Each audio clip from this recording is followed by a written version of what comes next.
Pope Francis returned to the Vatican on Sunday after surviving a 5-week battle in hospital against double pneumonia. It was the most serious health crisis of his 12-year papacy.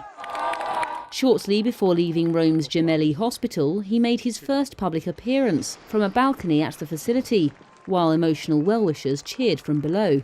A car carrying the pontiff was accompanied by police vehicles through Rome. It made a short detour for him to bring flowers to the Basilica of St. Mary Major, a church to which Francis has a special devotion and visits frequently. Joshua McElwee is Reuters' Vatican correspondent. The Vatican said he went into the Basilica briefly to pray. He was then brought back toward the Vatican. He has now gone back to the Vatican, to the Casa Santa Marta where he lives. His doctors have said he will require a further 2 months of rest to recuperate and to recover. As he's 88 years old, he has other health conditions, and it will take time for his body to fully heal. During Pope Francis' appearance, he thanked Carmela Vittoria Mancuso, who arrived every morning during his hospitalisation with yellow flowers.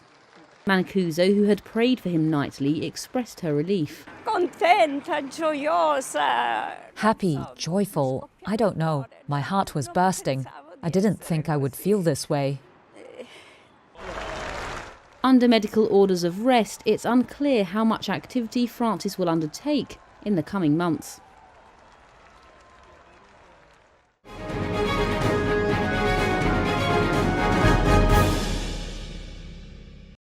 U.S. President Donald Trump revoked security clearances for former Vice President Kamala Harris and former Secretary of State Hillary Clinton on Friday. In a memorandum, Trump said, quote, "I have determined that it is no longer in the national interest for the following individuals to access classified information." The move targets key Democratic figures and other political opponents as tensions in Washington deepen. While the revocations may not have immediate impacts, it is another sign of the growing political rift in Washington as Trump seeks revenge on his perceived enemies. The list of names also include former Secretary of State Antony Blinken and Republican former Representative and Trump critic Liz Cheney. Trump had already revoked the security clearances for Biden, denying the former president to the traditional access to U.S. intelligence. Former U.S. presidents have received intelligence briefings so they can advise incumbent presidents on national security and foreign policy. In 2021, Biden revoked the security clearances for Trump, who was then a former president.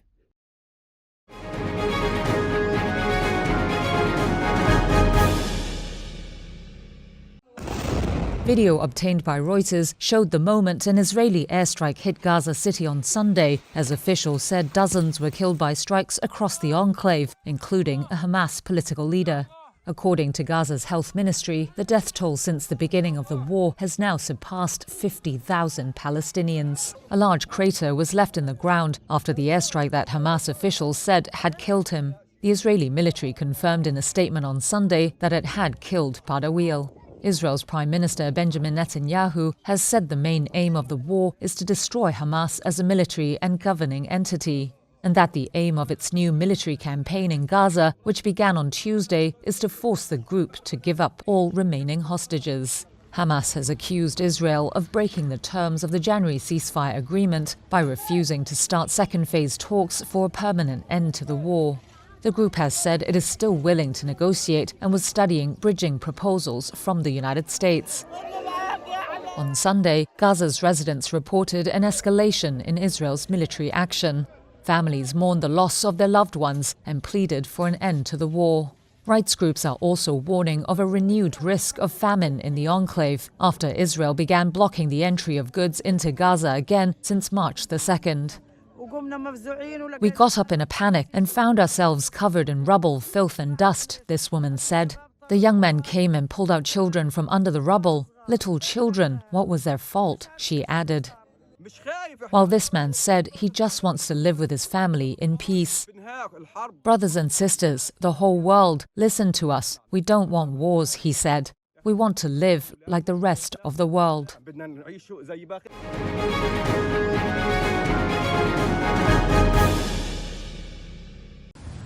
I've just requested that the Governor General dissolve Parliament and call an election for April 28th. And she has agreed. We are facing the most significant crisis of our lifetimes because of President Trump's unjustified trade actions and his threats to our sovereignty. Our response must be to build a strong economy and a more secure Canada. President Trump claims that Canada isn't a real country. He wants to break us so America can own us. We will not let that happen. We're over the shock of the betrayal, but we should never forget the lessons. We have to look out for ourselves. We have to look out for each other.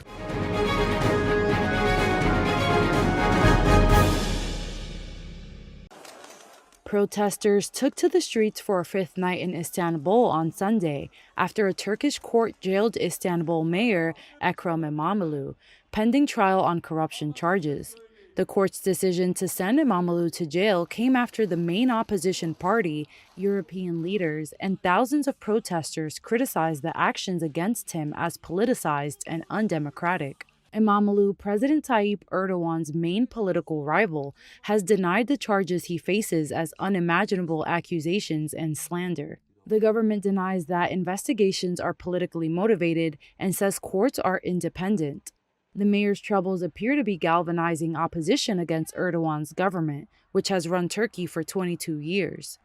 Police used pepper spray, tear gas, and water cannons to disperse crowds in what has become the country's biggest protest in more than a decade. Protesters wore masks and used umbrellas and cardboard to shield themselves from police. The same day, nearly 15 million Republican People's Party members and non-members streamed into polling stations nationwide to either elect or endorse İmamoğlu as its candidate in a future presidential vote, the party said. The court said İmamoğlu and at least 20 others were jailed as part of a corruption investigation. One of two opened against the two-term mayor last week.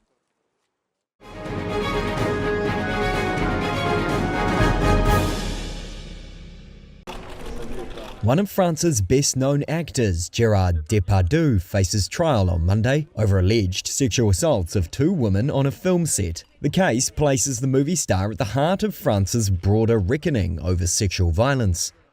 The 76-year-old has faced a growing number of sexual assault allegations in recent years and has consistently denied any wrongdoing. This would be the first case for which he would be standing trial. Women's rights group representative Sophie Barr said while the Me Too movement contributed largely to opening up the path for the trial, resistance remains.